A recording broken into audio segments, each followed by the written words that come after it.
Welcome to the Align Business Podcast.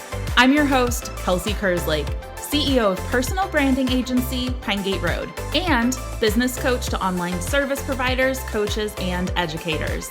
I know that you believe that living a great life is so much more than the business that you lead or the money that you make. Each week, we'll dive into what it actually takes to live an aligned life with a business that supports it. Let's do this. This show is brought to you by the Align Business Academy. Are you so ready to go all in with your online business and hit six figures this year in a way that feels fulfilling and true to you? Apply now for the Align Business Academy.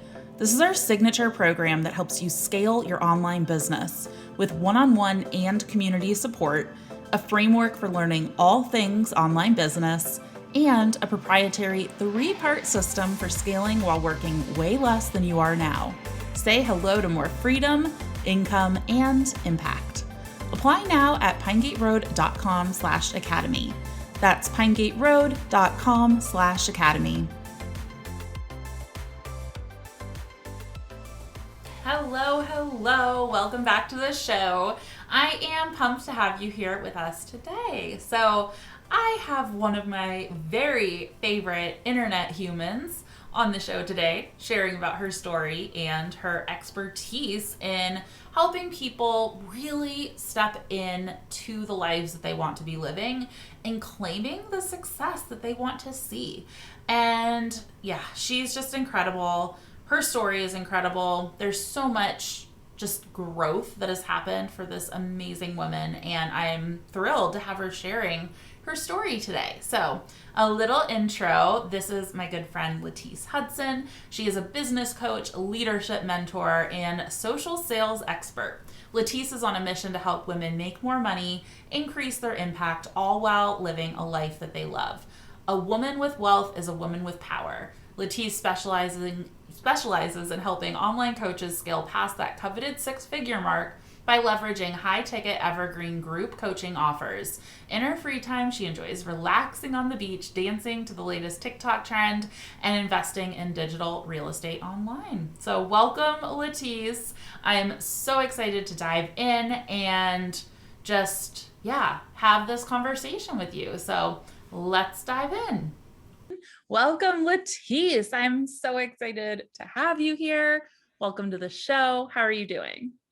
Thanks, Kelsey. I'm so excited to be here. You're like one of my favorite people ever. So I'm just pumped to be here. I'm doing super good today. It's so sunny here in Scottsdale, and I'm just excited to chat with you today. Awesome. Me too. You're one of my favorite people. And we met in the drumroll DMs on Facebook.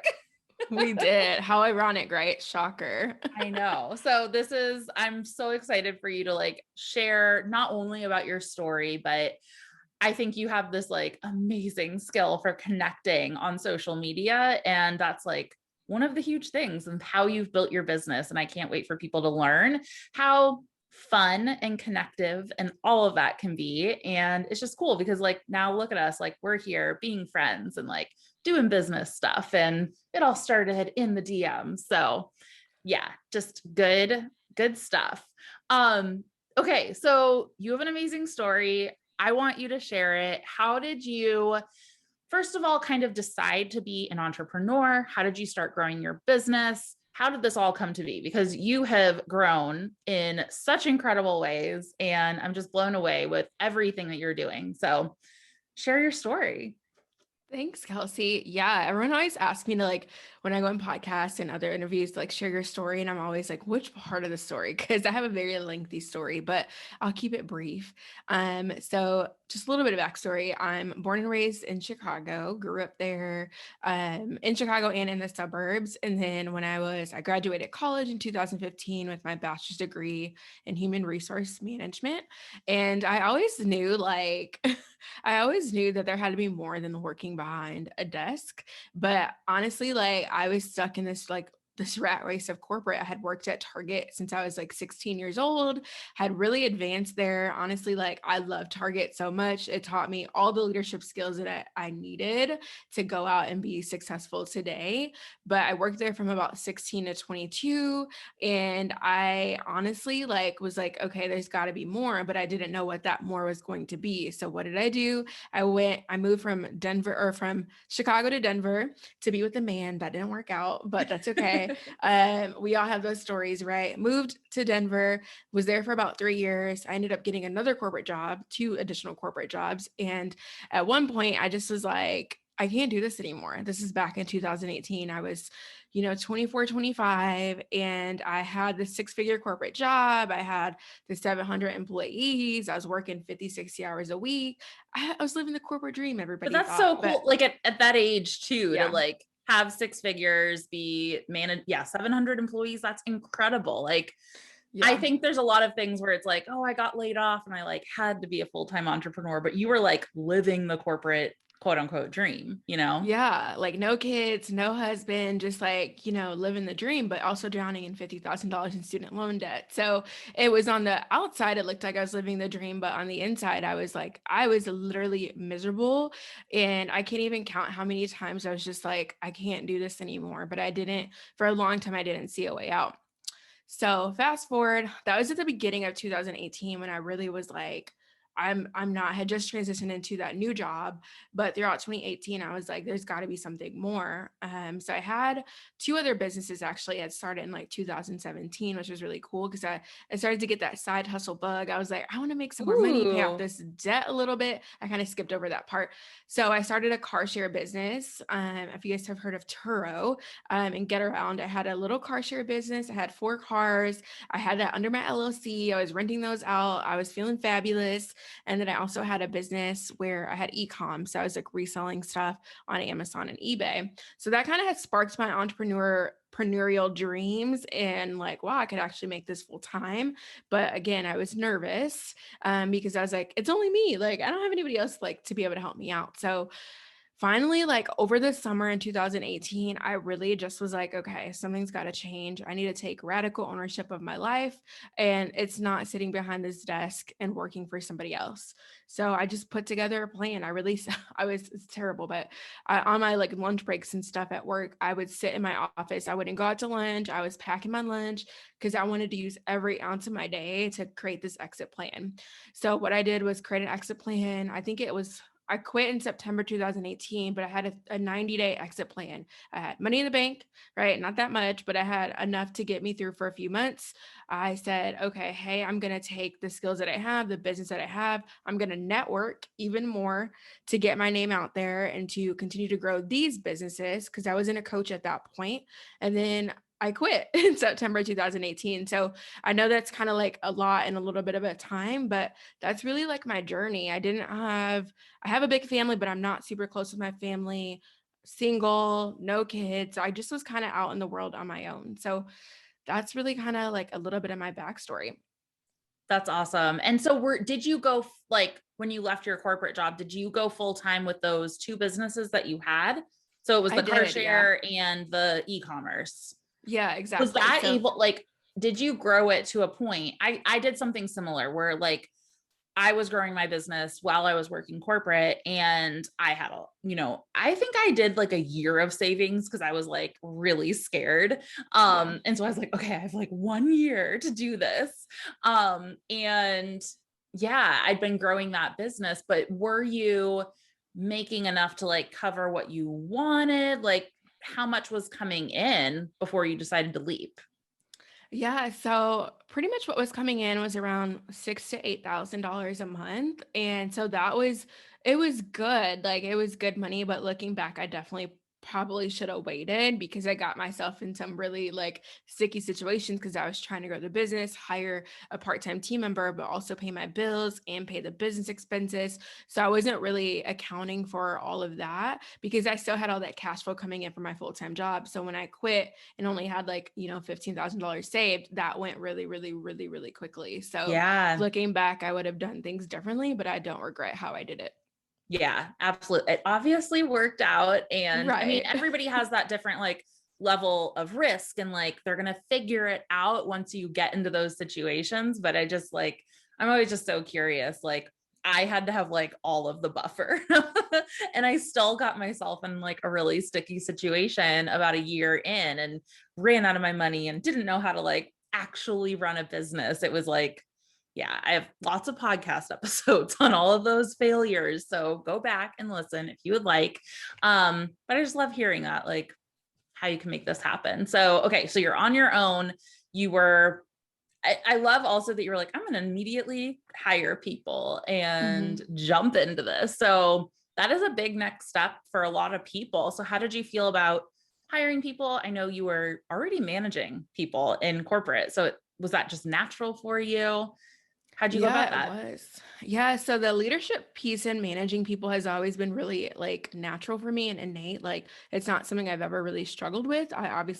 We always have room to grow, but it's something at 18, I got a supervisor role at Target. So since I was 18 years old, I've been managing or supervising people in some sort of capacity.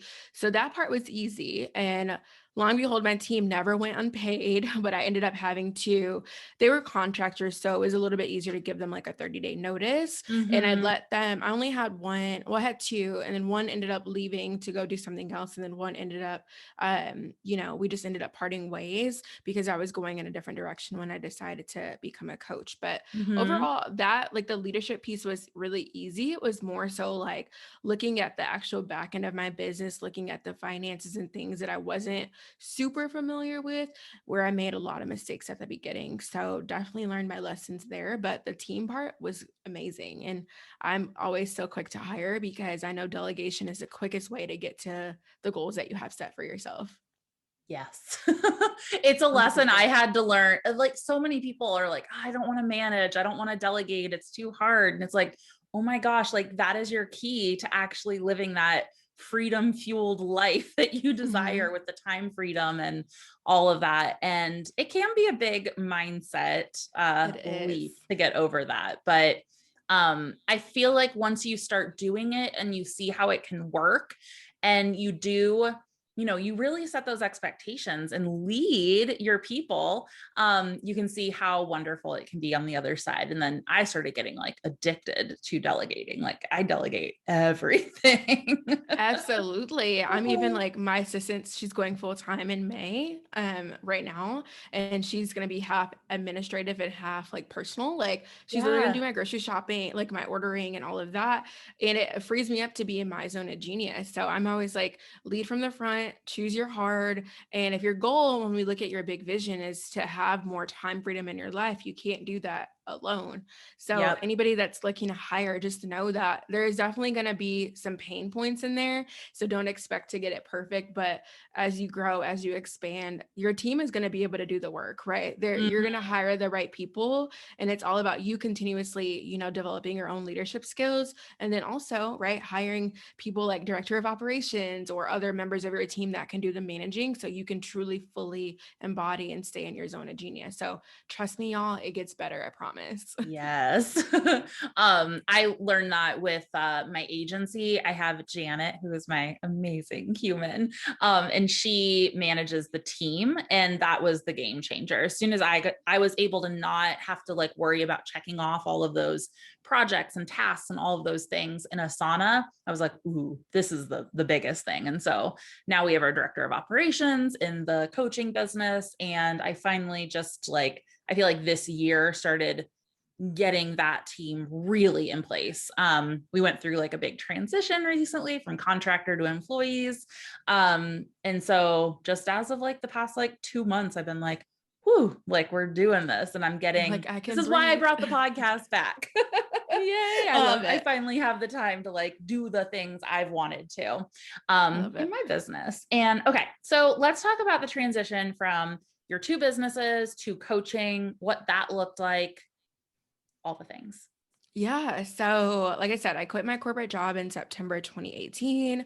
Was running my businesses through the end of 2018, but then January rolled around and I was just super unhappy. I was like there's no way I went to college and spent all this money on college and all this time like developing my leadership skills to be running a car business. Not that there's anything wrong with that. I did it for like 2 years, loved it, had tons of friends that do it and kill it. But I just knew my skill set needed to be elsewhere and I needed to be changing lives in the way that felt fulfilling for me. So I don't know if y'all know Amanda Bucci. I remembered her. She's a big coach and she was in the fitness space for a while, but she's now a Okay. lot more spiritual now. But when I was following her, I saw that she became a fitness coach and was like making all this money. Like I hit her first 7 figures at like 24, 25. I was like, there is no way. Like I really was like, this is a scam. Like, why is she lying? Like I love Amanda now. Like we're cool. I talk to her here and there. She's awesome. But back then I didn't know her personally. And I was like, this is a scam. What is she talking about? But then I was like, let me look into this. And then I just went down the YouTube rabbit hole and I was like, okay, it's not a scam. I need to do this. I was like, I could do this. So I was like, I'm a business coach, right? I had no idea what I was doing, hired my first coach. And then it was so funny. My first coach, Sam, she was like, because I was in this weird spot. I still had my other businesses. I still had to make money and I was very depressed at the time, not taking ownership for my life because I just had gotten in a rough spot because I was like, I'm exactly what everybody told me I was going to do was fail. And I felt like a failure and it was so hard. Some of my closest friends were like, you are so stupid for leaving a 6-figure job. Literally, one of my friends said that to me until this day, like we're good now, but he literally was like, you're so stupid for doing that. So I let all those voices and all those stories eat at me. Literally, they ate me alive. But I was like, I've got to pull myself out of this, right? So I figured out this coaching thing, hired a coach with like my last dollars, and yeah, it was a game changer that got me to where I am today. And one of the things that she told me was like, you can't do all of this, right? Because I had my econ, my Turo business, and then I was trying to coach. And I was just spread so thin, but I also was like, I don't have enough money in the bank, right? So we made a timeline of getting out of those businesses in about 60 days. So in April 2019, I liquidated those other businesses, sold cars, sold inventory, and then I was full on launched my coaching business in May 2019. So it was a crazy ride to get there. I had worked like one-off sessions and stuff at the beginning of 2019, but I launched my signature Elevate one-to-one program in May 2019. So that's kind of like the transition. I was really skeptical at first and all those things, but here we are. Yeah. I get like DMs and emails from people and they're like, I have a really hard time believing that this life that you live is real. And I'm like, Yeah. I promise it is, but I'm also just like a very normal mom, like sitting here in my like home living room area. Like, I don't know. It's like my life is Yeah. not, I love my life and it's like not this Same. like crazy glamorous thing.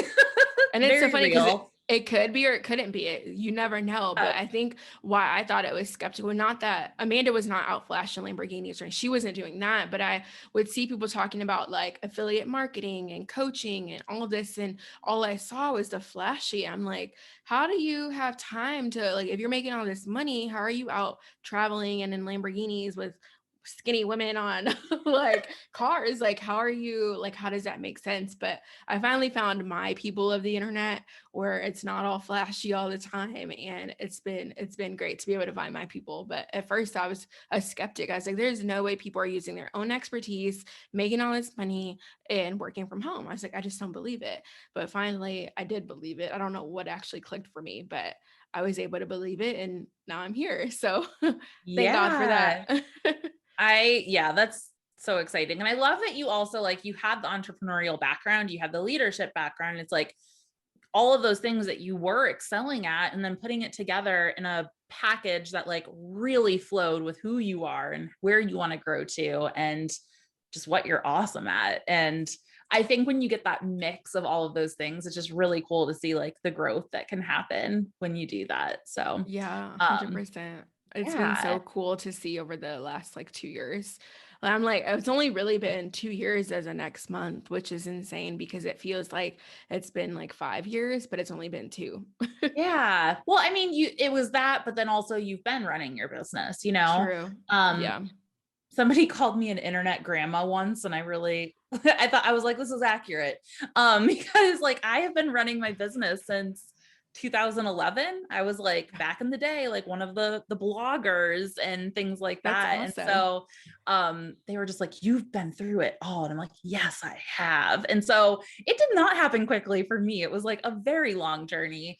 I feel like in internet years, because I see all the people who are like, I made 7 figures in In 6 months. 6 months. And I'm just like, oh, that is not me. Like I did not, that's not happening for my trajectory, but I am going in my own little timeline Yeah. here. And you're All is perfect good. right where you need to be. It's so Yeah. crazy seeing people, even when I like have made, mid 6 figures in less than 2 years, we'll be hitting 7 figures in this year. So in less than 3 years, a 7 figure business, like in history, like that is just like crazy speed, but I feel like it's slow, like because I have Yeah. clients that have made 7 figures, my personal clients, faster than I have. But I love it because that means that obviously I'm fully capable of it, and it's really cool to see. But it's like you see the 7 figures in 6 months, you're like, what am I doing wrong? But you're not doing anything wrong. But it's crazy how quick the internet moves. There's this, and I don't know if you feel this feeling. When I was wanting to hit my first 6 figures, it was like I'd wanted to for like 3 years. And I was just like, this year is going to be my year. And it was all of a sudden, it was like the year that I did, it almost felt like it was not this thing that I was pushing for. It was just like a duh, this is it. And it just like, Yeah.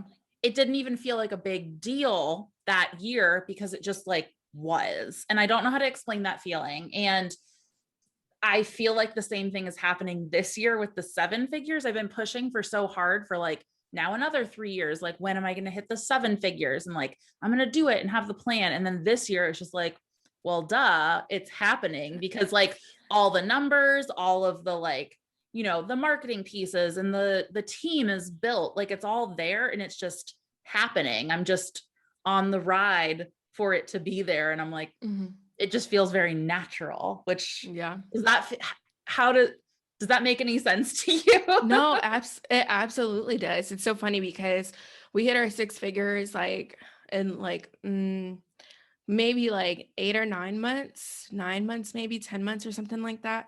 And then the next month I had a $96,000 month in sales. So it's like I did 6 figures in like less than a year. And then I did it basically in the next month as well. So we Yep. hit 200,000 in less than a year. So that was really awesome to see. And now like we're definitely going to hit 7 figures by, the end of this year. But it doesn't, I personally was never pushing for the 6 figure mark personally because I had already kind of tasted it in corporate. Yeah. Granted, it's a little bit different in your business, but like I was like, oh, like obviously I have a 6 figure business, like duh, I want the 7 figure business, but I'm not really pushing for it. I've never really pushed for it. I've just been like, yeah, like the 7 figure business, like it's a natural progression. Like that's just what's next. Mhm. So I feel like the thing that I would potentially push for would be like an 8 figure business. But you and I had talked about that. I don't even know if I want an 8 figure business. So we'll see.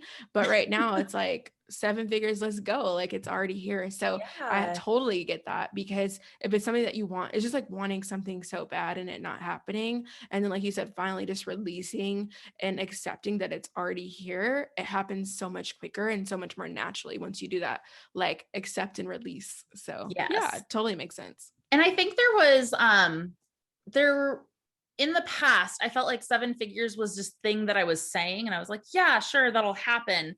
But I never actually had it down on paper for like how many I needed to sell and what is the team that we need in order to do that. And what kind of marketing do we need to put out there? And how often do I need to show up and do our launches in order to reach these goals? And this is the first year I went into this year and I was like, well, duh, like we have these marketing things planned out and I have the team in place and like the whole stage is set for it to happen. And that has never happened before. It was more just like, cool, I'll push as hard as I can and hope the sales are there. And this is the first year where I'm like, oh yeah, like I'm actually designing my business to get there. And it is, and it's happening. And whether or not we hit it, like, I don't care. I just know that like we've set the foundations to make it happen. And that makes the biggest difference. So, I um, love that. I love Yeah. that so much. And we'll continue to talk in private about your 8-figure dreams. Yeah, I think it's gonna happen. It's more about the fear of like, oh my gosh, what does 8 figures even look like? But like, let's just get to 7 figures first, and then we'll think about 8 figures. But it is on, maybe the 10-year plan, so Good. 5-year plan, I Okay, guess. good. Because the last time we talked, you were just like, nah, I'll stop at 2 million. That's enough. Yeah. And I'm like, it can be enough, but like, why Why not not keep go for growing? more? Right? Because then I can give more back, and that's Yeah, really it's my not big about thing. like you, Me it's about, pocketing it all. Yeah. yeah, exactly. And It's more even about if like, I did want to pocket it all, just shout out to all of y'all. There's nothing wrong with that if you did want to pocket it all, because society wants to condition women to think that if you want more money, that you're greedy, and that's the complete opposite. So, yeah, I do have a hard time talking money outside of our circles. Like, oh yeah. yeah. I dated a guy last year, and it was like that 96K month that we had in June 2020. He was like, "Oh, that's cool." I was just like, this is freaking amazing. Like, you don't even make like half of this a year. Like, not that I was shaming him, but like, I just thought he would be so excited for me. And that's when I knew like, this is not it for me, because it's like, this is like the biggest month ever. Like, we should be celebrating, going out to dinner and popping champagne. And he just was like, that's cool. He was like, it's so funny because you said you were going to make this much money and then you made it. That's really cool. And then just what about his day? I was like, okay, you're a douchebag. Like, not for me. But Oh, anyway. So I funny. think my husband like sometimes just thinks I'm like making numbers up. And when I was like, yeah, babe, I'm going to make $1 million, he's like, cool, go do that. And I'm just like, At least okay. he encouraged you. This guy Oh was just like, yeah, okay. he Like, does, but he just like doesn't get it either. yeah. So I will like, I'll tell him our big wins and things. And he's like, cool. Like, we have our nice wine that we pull out from the basement, I love and it. celebrate. Not now because I am not drinking as of this Yeah. moment. um, but yeah, I know we also have our little, how are you doing with your health stuff? Oh, so Okay. good. I had Okay. wisdom teeth surgery last week, but so I've been out of commission for working out, but I'll be Mm, back at the end of this week. So, but yeah, I'm down like 10 pounds since February. And that's like not including like the weight I probably have lost since my surgery last week. I haven't weighed myself, but I can just feel that I'm down a little bit more. But yeah, we're like consistently working out 4 to 5 times a week, drinking our awesome. gallons of water. We're crushing it. I'm all about, my clients even know this if they're listening. We talk about moving our bodies, and because that was like the biggest game changer for me last year, making like our biggest revenue month. And I know that sounds crazy, but there's so much energy behind like actually moving your bodies and honoring your commitment, and like creating the life that you want by taking care of the vessel that's going to fulfill that life that you want. So I'm really big into that stuff. So I'm not like a fitness fanatic, but it's about like just movement and treating your body well. So it's been a game changer for me in my business for Yeah. sure. And I've seen it from the outside and you inspired me. So I was like, okay, I'm going to do like kind of the 75 hard, except for not that hard, but I'm at least quitting the alcohol 75 for now medium. because I was having all my wine every night and almost every night. And that was Yeah. not good for, the vision of the CEO version of myself, that I want to be stepping into. So I I started this. You're my little accountability buddy. I know, we like check in every week. It's so fun. It's nice having somebody who is focused on it too. Yeah. And it hasn't been Because easy. And I don't know, I haven't really like talked about the alcohol stuff, but I definitely like throughout the pandemic was using it as like a kind of like a coping, like, oh, like I'm stressed out, like I'll have a glass of wine. And it just like started growing to be more of a natural thing that I would turn to. And I just started seeing it and I was like, okay, like this is not how I want to be growing into the future. And so it was hard. I think I'm 40-ish days into it, maybe not that much, maybe 30. But for a lot of the first couple months or the first couple weeks, it was like, okay, I want a glass of wine right now. Like that was my natural go-to. So I had to like say it out loud and then say like, no, Kelsey, like we're not going to do that tonight. Like you can go get a tea or you can go do some stretching or go for a walk or something like that. But it was a habit I had to like break myself of a little bit. And I'm I'm still so proud working of on you. it. I'm so Thank proud of you. Ah, you. I wish wine makes me so sleepy. So I never drink Oh, wine or really really? anything at all. Yeah, I don't really drink at all, but I do like wine. It just makes me so sleepy. So I think Mm, for me during the pandemic, my habit was I mean, I started working out more. So that was I kind of fell off at the end of last year, but I picked it back up at the beginning of this year. So yeah, I think that for me, it just is, keeping my body going. So that's been my biggest, I guess, good habit. So thankful for that. love it. Yeah, you've been a huge inspiration to me. So thank you for sharing Yay. what you do out loud for all to see. Of course. So I would love to ask you, so kind of going back to your story, like you were starting your coaching business and you have a really cool story of just like, okay, I have no audience and I'm going to grow. And you like grew really quickly. So Mhm. for people who don't have a huge audience, what do you suggest they do to start actually landing higher end clients? Yeah, that's a great question. So I was in a pickle. I was like, I need to pay my rent. I had enough money, but it was just enough to pay my rent. I needed more to eat, live, car payment, all that. So I was like, okay, I got 30 days before all my bills are due again, and I need to figure it out. So I looked at my Facebook personal profile and I was like, I had all these coaches on there, and I was like, why don't I use what I already have? I had tried Instagram, actually, it's kind of funny. I got my first ever high ticket client from Instagram, but Facebook was just where I naturally felt more comfortable. So what I did essentially was I deleted people off my Facebook that were just old high school people, druggies and people that I didn't want to be associated with. I deleted all those people that were just not really adding value to my life. And I said, okay, over the next 30 days, I'm just going to grow this profile and I'm going to show up on live video and I'm going to talk to people in the DM. Literally, that's what I did. Nobody taught me to do that. I just figured that part out because if there's anything that I was good at yapping my mouth. So I was like, I'm going to use that as leverage. So basically, what we also teach now, but what I did to go from my 3K month to a 20K month, the next month, was essentially, like I said, clean out my Facebook personal profile. I got that all branded up as nice as I could with Canva graphics. I didn't have a graphic designer yet. And I basically started leveraging other people's Facebook groups where my audience was. So at the time, I was working with people that wanted to create a side hustle or, just a business on the side from their corporate job. So I went into Facebook groups, just was up all night looking at different Facebook groups, requested, got in.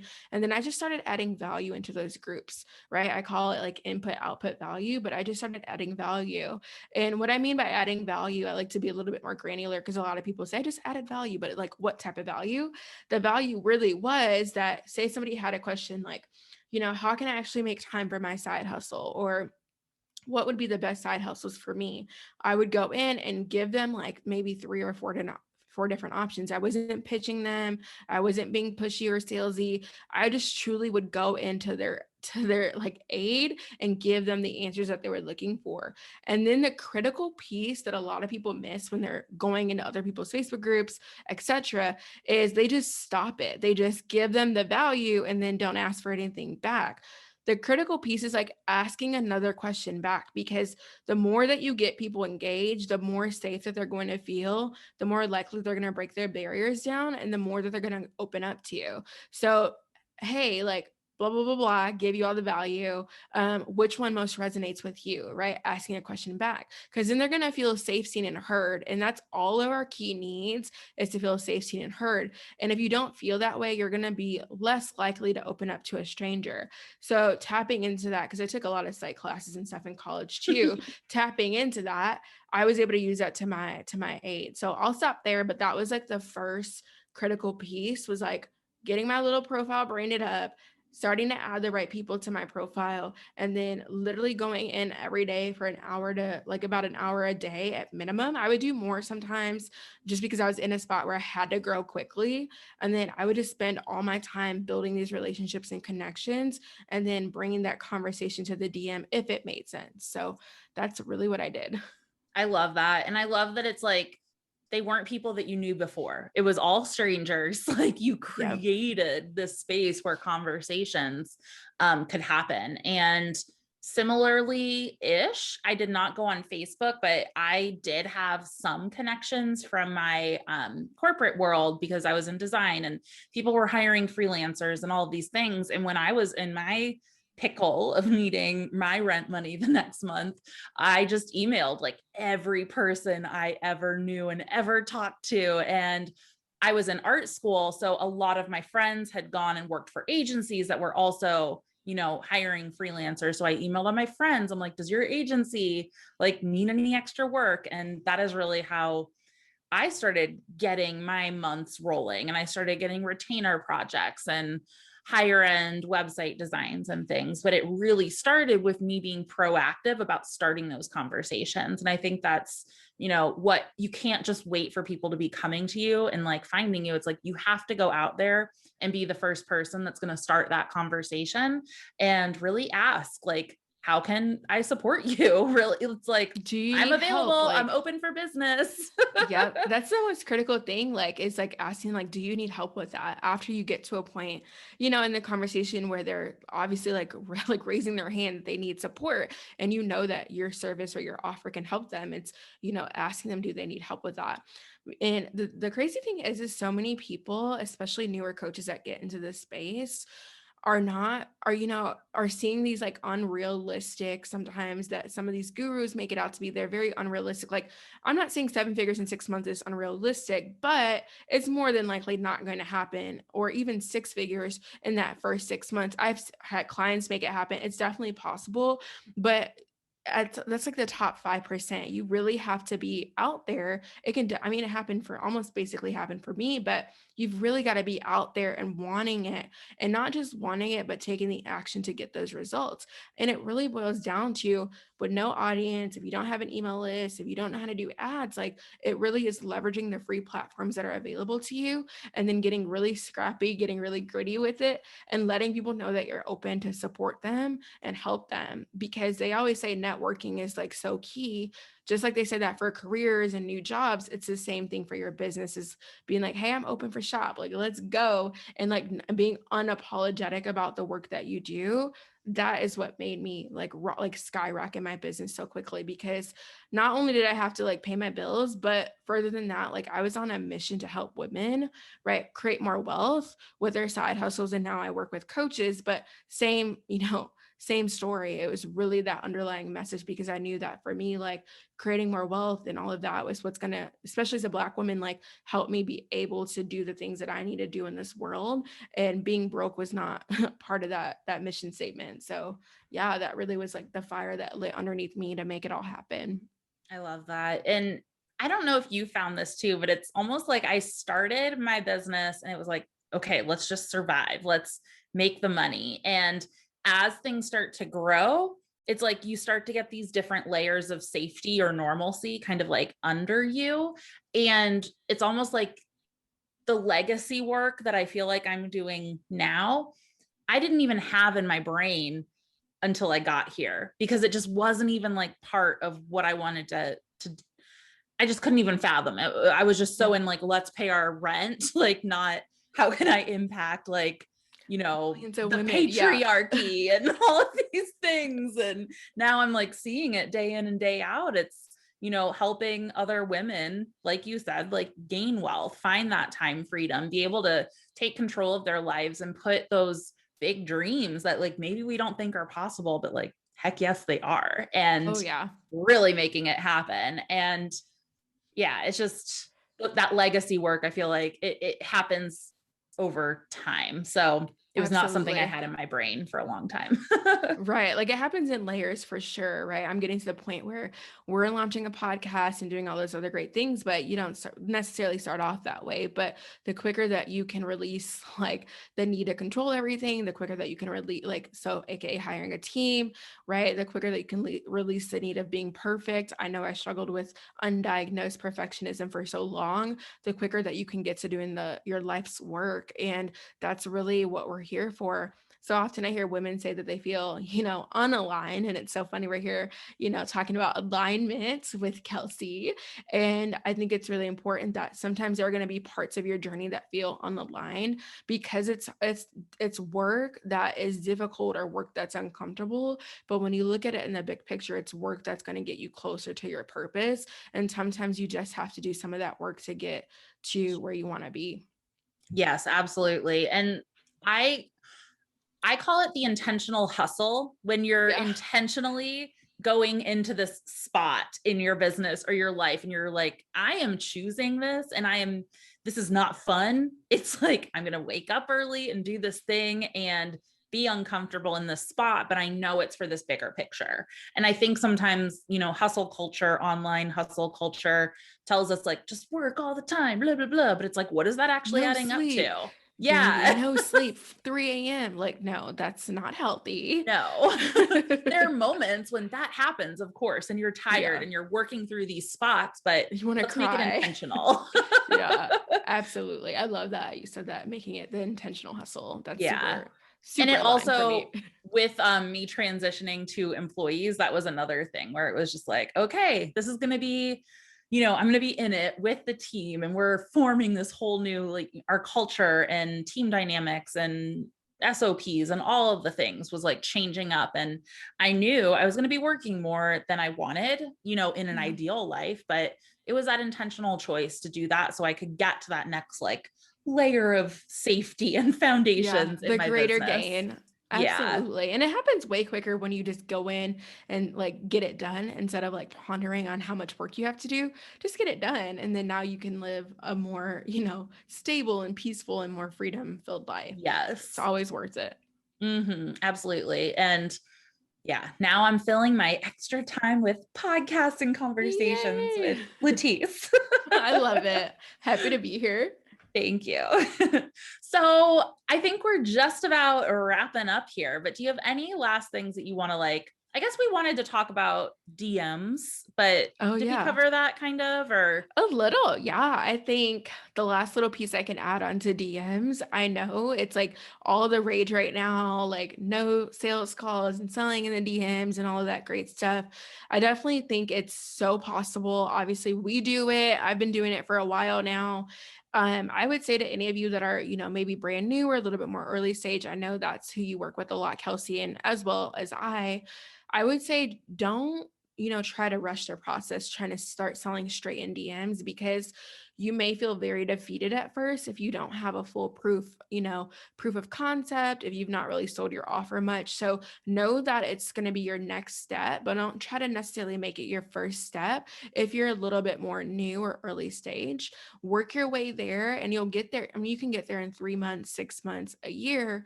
Our clients transition there pretty quickly as well. But don't beat yourself up if you're not selling in the DMs from day one, because it will happen for you. Just know that there are steps to the process, and definitely like get to know your ideal client, get to know your customer, get to know their wants, their needs, their pleasure and pain points, get to know all of that, and then transition over to selling in the DMs. So that would be Totally. my only little bit of like advice, because I'm seeing a lot of that go around. A lot of people don't want to do any sales calls anymore or don't want to take that extra step to build the relationships. They just want to sell, and like we get the sell by serving first. So that's really like the 2 cents that I would add to that. Yeah, absolutely. I teach to do sales calls, just as my blanket statement, teach to do sales calls until you've hit six figures. Yeah. And that is usually going to give you enough time where you can build those relationships. You can actually, I think there's a big thing where you're holding space within those sales conversations and you're learning how to say the money and say the numbers out loud Yeah.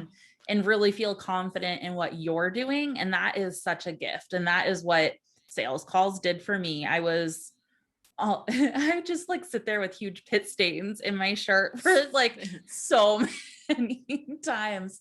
And now it's like, it's no big deal. And I only got to that place because I went through those uncomfortable conversations and said my numbers out loud and held space while people just said, that's too expensive, Or hung up period. on you. Yeah. Yeah, It definitely, it's a little rough sometimes, but the roughness is worth it. So yeah, exactly. I'm right in alignment with the six figures and then, It's about that. It's transitioning like over. at that level, like you've usually gotten to know who your person is, how you're marketing to them, what their general, struggles and visions and goals are. And then you're like, cool, I know this person.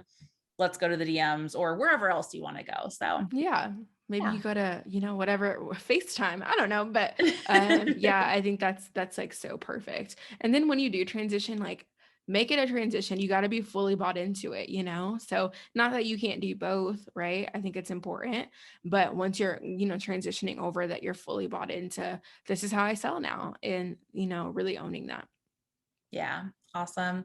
So another thing I want to ask is like, you're a CEO. I'm a CEO. Like we are doing CEO things. What does your life look like in your business as that CEO while you have team doing the doing? Like what are your days and weeks and things looking like right now? Yeah, that's a great question. So we just hired a director of operations. Shout out to Woo! Kelsey. Thank you for the recommendation. So she just started last week. So she's brand new. So we're getting her all caught up to speed, all that fun stuff. But starting really in May, I will be doing less of the, not that I won't be doing leadership, because I thrive with leadership, but also being the face of the brand. We're going to be going through a massive rebrand. So I'll be spending a lot of upcoming time working with our brand strategist and our designer on that. And then also during my days during the week, really it's Tuesdays and Thursdays are like coaching calls. Mondays are like my CEO day. So I'm looking at numbers, meetings, checking in with our team, checking in with our clients.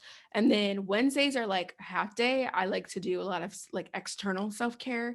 So that really looks like nails, hair, lashes, waxes, all those great things. And then I usually, like I said, I do a little bit of work content creation, but it's usually a half day work day. And I don't typically do too many calls. I may do a podcast or something like that, as we are here today. But yeah, that's really what my week looks like. And then Fridays are like a free for all, like whatever I feel like doing. If I don't feel like working, then I won't work. If I do, I will. But yeah, that's my week. I usually am at 25-ish hours a week and loving life. So that's really what my weeks look like. They're pretty chill. Now that hopefully it's, vaccinations and all of that, I will be traveling more here in the near future. Yes. But yeah, that's really like what my week in life looks like. I don't have any kids, so that may not be realistic for a lot of you if you do have kids, but I don't have any children right now, so I have a lot more freedom in my weeks. Yeah, but yeah. And you're still running. You have all of the team and all of the True. things. And it's like, Yeah.